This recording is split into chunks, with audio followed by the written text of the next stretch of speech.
Hello everyone, StrappedScientist here with a review of the Springfield Armory XD-9 Service model with a 4-inch barrel. That's a Strider PT, by the way. I'll review that in a different video. So, first, before we handle this gun, let's just make sure that it is clear. And it is.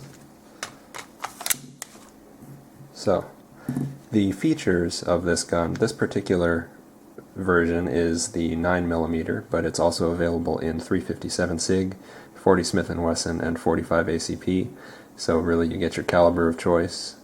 The standard magazine capacity is 16+1, however, I have the great misfortune of living in California where we are limited to 10-round mags. The slide is, of course, steel with a melanite finish, and the frame is polymer. You have on this gun a loaded chamber indicator right here that, if there's a round in the chamber, will pop up like so. It's not one of those huge Ruger-style loaded chamber indicators that's like enormous. And you also have a striker status indicator back here. The idea being, if you have this gun on your nightstand or something and you hear someone breaking into your house, you can feel that, yes, your gun is loaded and ready to fire. I think it's a nice touch. This isn't actually the firing pin sticking out, by the way. Some people think that, but it is not. Other features on this gun, you have a Glock style trigger safety and a 1911 style grip safety. I kind of like it. Some people don't like having extraneous devices that can deactivate your gun. I understand that too. You also have a squared off trigger guard with serrations on it and a rail for mounting your light or laser or whatever you choose. And the mag release is ambidextrous. However, all the other controls are designed with right-handed people in mind, which I happen to be, so it's not an issue for me, but it might be for you. And then there are front and rear serrations on the slide. I never use the front ones, but if that's your thing, then good for you.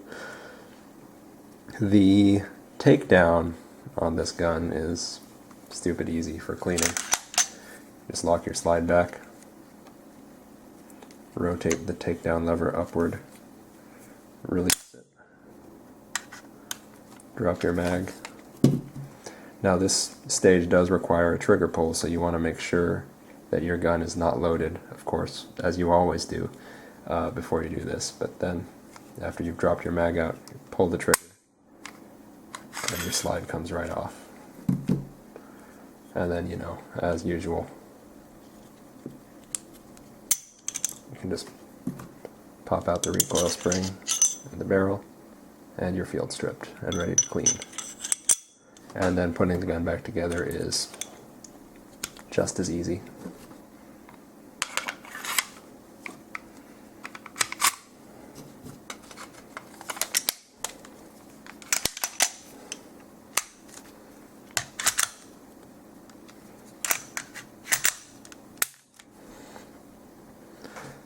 So, a few thoughts on this gun.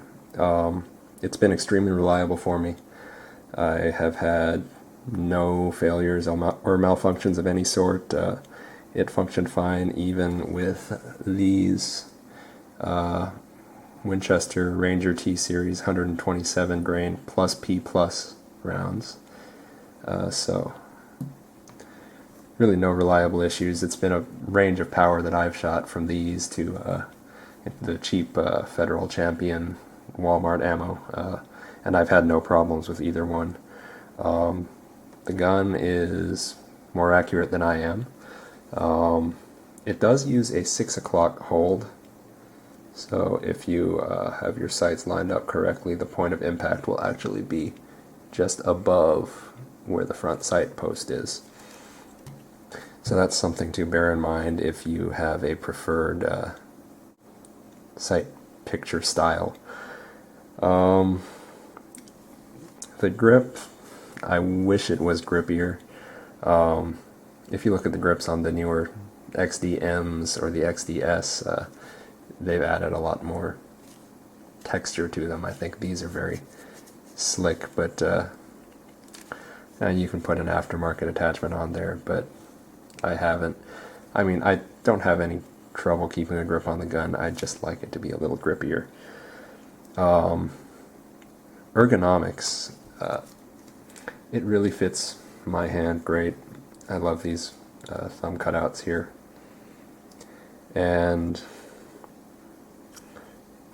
I really like the squared off forward trigger guard because I do use that when I shoot. If you shoot with your thumb up high, the takedown notch here will feel like it's brushing against your thumb as the slide cycles. It won't hurt you, but it might just be something that you notice. You feel something hitting your thumb, and that's most likely what it is. The trigger on this gun is, well, it's mushy where it breaks. You know, not terrible. It's about par for the course for these striker fired type guns. You know, it's easily manageable, and it really shouldn't degrade your accuracy much if you do your part. One thing that happened to me with this gun is while I was shooting it, the white dot on my front sight popped right out and just went flying off somewhere. I could not find it, so I just took some nail polish and covered up the front sight. I was trying to get a little dot in there, but I didn't manage to. But I can still get an okay sight picture like that. Now, a lot of people debate between guns like the XD and the Glock and the Smith & Wesson M&P series, seeing as they all kind of fulfill the similar role of polymer framed duty gun, basically. The reason that I chose the XD was that it just felt the best in my hand, grip angle wise, and I know if you're comparing it to like a Glock has probably a better, or at least more well-established reliability track record. But a strapped scientist isn't just a name for me. I actually am a scientist, so you know, I'm not going to be crawling through mud or jumping out of airplanes. So as far as I'm concerned, this is certainly reliable enough for me. And I don't really want to get into caliber wars here because I like all calibers. But the reason I chose a 9mm, this was my first gun, by the way. The reason I chose a 9mm for that is just because it's so much more affordable to practice. And, you know, I'd rather be a good shot with a 9 than a terrible shot with a 45. So that about covers it for this gun. And eventually I'll get some shooting footage of this, but yeah, it's really enjoyable to shoot, and I think you could do much worse. Thanks for watching, and see you next time.